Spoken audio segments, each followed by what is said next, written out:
విషయంలో ఏ American president కూడా సాహసం చేయలేకుండా ఆపగలిగింది. ఇండియా కశ్మీర్ ఇష్యూని ఇంటర్నేషనలైజ్ చేయకుండా ఆపింది.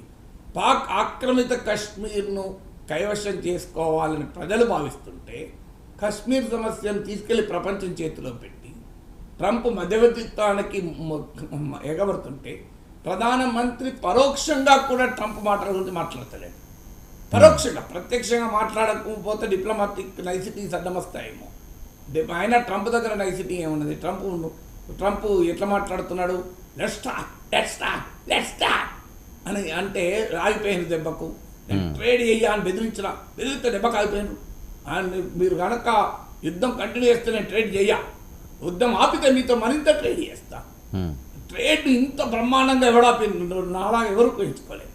న్యూక్లియర్ వారే ఆపేసిన ట్రేడ్తో అని ఇండియా లాంటిది, భారత్ లాంటి ఒక గొప్ప దేశాన్ని 10 రూపాయల కొరకు ట్రేడ్ కొరకు యుద్ధం ఆపాము అనే స్థాయికి అమెరికా అధ్యక్షుడు అవమానకరంగా మాట్లాడుతుంటే ఇక్కడ మన ప్రధానమంత్రి ఎందుకు రెస్పాండ్ కారు? ఎందుకు మన విదేశాంగ మంత్రి రియాక్ట్ కారు? ఎవరు రియాక్ట్ అయితే లేరు. ప్రభుత్వ వర్గాలు స్టేట్మెంట్లు ఇస్తున్నాయి. అమెరికా వ్యాఖ్యలు నిజం కాదు, ట్రంప్ వ్యాఖ్యలు. ఇదా మన రెస్పాండ్ కావాల్సిన తీరు. What prevents Narendra Modi to tell openly, hey mister Trump you are wrong, mister Trump you are wrong అని డైరెక్ట్గా అనలేడు అనుకోండి. డిప్లొమాటిక్ నైసిటీస్ ఇండైరెక్ట్గా చెప్పచ్చు. India will never surrender it strategic autonomy. వ్యూహాత్మక స్వయం ప్రతిపత్తిని భారతదేశం ఎప్పుడూ వదులుకోదు. ఈ దేశ సార్వభౌమాధికారం పైన మాకు ఎవరి సాయము అవసరం లేదు. సశక్తి పైన ఆధారపడి మా దేశ భూభాగాన్ని మేము కాపాడుకుంటాం. మా దేశ విదేశాంగ విధానాన్ని, మా దేశ నిర్ణయాల్ని తీసుకొనగలిగే సత్తా భారతదేశానికి ఉంది అని ఒక్క మాట అనొచ్చు కదా. దీంట్లో ట్రంప్ పేరు చెప్పలేక ఇప్పుడు ఉదాహరణ నేను చెప్పిన మాటల్లో అవును సార్, ట్రంప్కి ఇండైరెక్ట్గా లెసన్ కదా.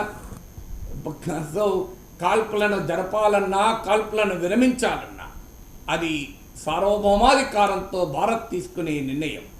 భారతదేశ ప్రయోజనాలకు ఏది ఉపయోగమో ఆ నిర్ణయం తీసుకుంటుంది. ఎప్పుడు ఏం చేయాలో భారత్కు వేరే వాళ్ళు చెప్పాల్సిన అవసరం లేదు. భారత్ చేయగలుగుతుంది, చేసి చూపుతుంది. భారతదేశ సామర్థ్యం ఇప్పటికైనా ప్రపంచానికి అర్థం కావాలి అని చెప్పచ్చు కదా. ఈ దగ్గర ట్రంప్ మాటలేదు, కానీ ట్రంప్ పదమే వాడలేదు. కానీ ట్రంప్కే కాదా ఇది ఆన్సర్. కానీ ఈ రకంగా కూడా సమాధానం చెప్పట్లేదు. అది అన్ఫార్చునేట్.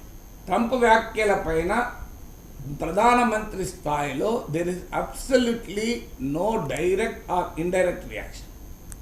ఇది అనేక అనుమానాలకు దారితీస్తుంది. అందుకే కాల్పుల విరమణ ఎందుకు ఆపారు? పాక్ ఆక్రమిత కశ్మీర్ను స్వాధీనం చేసుకునే దాకా కంటిన్యూ ఎందుకు చేయలేదు? దానికి వ్యూహాత్మక కారణాలేంటి? మరో తీవ్రవాద దాడి వరకు కూడా మనము ఆగుదామా? ఆగాల్సిన అవసరం ఏంటి?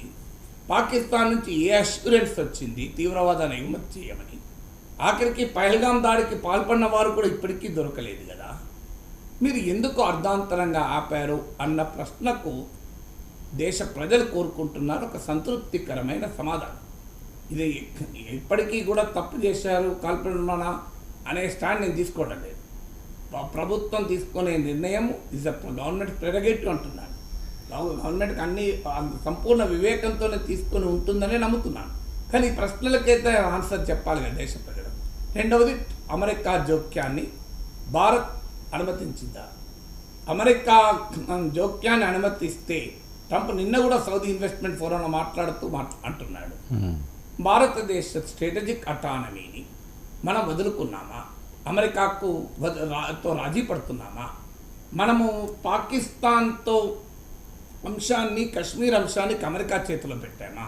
ఇది చాలా ప్రమాదకరం కదా దేశానికి అనే ప్రశ్నలు దేశ ప్రజలు అడుగుతున్నారు, దేశ రాజకీయ వ్యవస్థ అడుగుతుంది.